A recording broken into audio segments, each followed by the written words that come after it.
off the bat, like we kind of go back to like Maslow's hierarchy of needs, right? That's kind of like the first thing. So I always tell patients off the bat, there's kind of a foundation of functional medicine needs.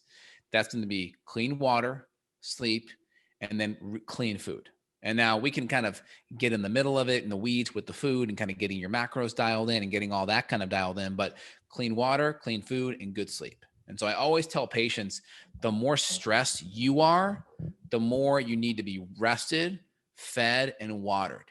And the more those things are kind of stable and that's like your foundation, the better adaptable you will be at dealing with stress, adapting to stress. So the health and stress adaptation are intimately connected. So the more stressed you are, if you start going towards alcohol and processed food and staying up too late and watching too much news, it's going to get that fear cycle going. You're not going to have enough rest to recharge your parasympathetic nervous system. You'll be too much sympathetic dominant. You'll be leaning on your adrenals, leaning more on cortisol, leaning more on adrenaline, and it's going to be harder for you to digest. You'll be just kind of on the edge every time with your emotions. The smallest thing will set you off, and you won't have a good, solid foundation. Yeah, I think people should really just get rid of the social media apps on their phone. I mean, that was something that I did.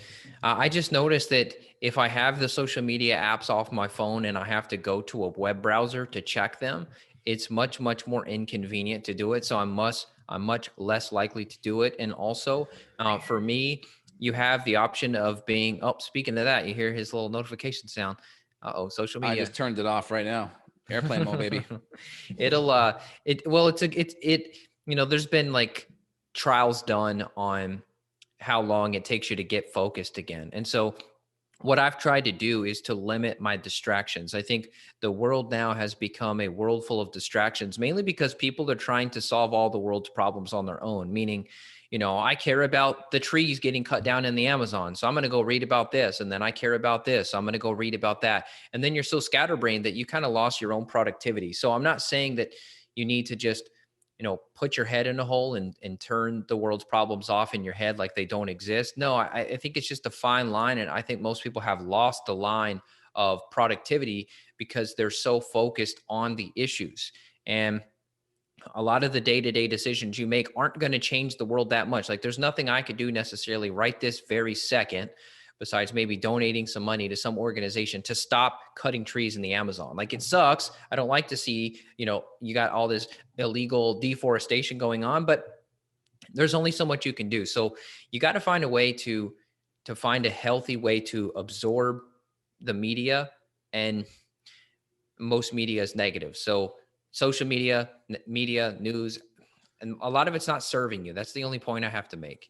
Yeah, I do think number one, social media is a big one. You kind of have to like use it. Don't let it use you, right? So turn off the notifications.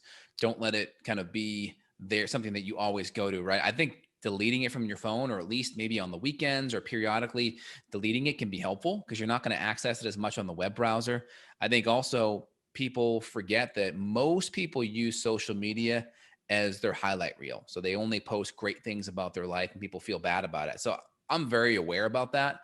And I don't overly post the highlight reel of my life on there because those things are between me and my family. And I don't need to share it with the whole world. Every now and then I'll give people a glimpse, but it doesn't need to be there all the time. A lot of people overdo that. And people forget that they're seeing someone else's highlight reel and it makes their life feel a little bit less than or more inferior. And you got to remember that, right? You can't forget it.